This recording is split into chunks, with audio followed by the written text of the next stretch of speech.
امام مالک نے بیان کیا ان سے زید بن اسلم نے اور ان سے ان کے والد اسلم نے کہ رسول کریم صلی اللہ علیہ وسلم رات کو ایک سفر میں جا رہے تھے۔ حضرت عمر بن خطاب رضی اللہ عنہ بھی آپ کے ساتھ تھے۔ حضرت عمر رضی اللہ عنہ نے حضرت صلی اللہ علیہ وسلم سے کچھ پوچھا، لیکن حضرت صلی اللہ علیہ وسلم نے اس کا کوئی جواب نہ دیا۔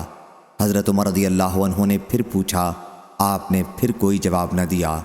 تیسری مرتبہ پھر پوچھا، اور جب اس مرتبہ بھی جواب نہیں دیا تو حضرت عمر رضی اللہ عنہ نے اپنے آپ کو کہا، تیری ماں تجھ پر روئے، تو نے حضور صلی اللہ علیہ وسلم سے 3 مرتبہ عاجزی سے سوال کیا اور حضرت صلی اللہ علیہ وسلم نے کسی مرتبہ بھی جواب نہیں دیا۔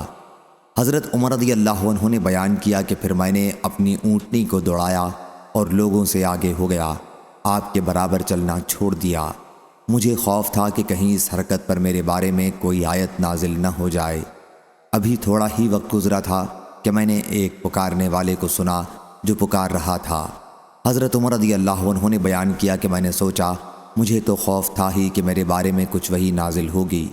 حضرت عمر رضی اللہ عنہ نے بیان کیا، چنانچہ میں رسول کریم صلی اللہ علیہ وسلم کی خدمت میں آیا اور میں نے آپ کو سلام کیا۔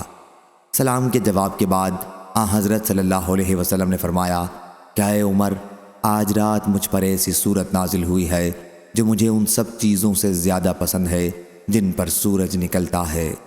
پھر آپ نے سورہ انا فتحنا لک فتحا مبینہ کی تلاوت فرمائی۔ صحیح بخاری حدیث نمبر 5012۔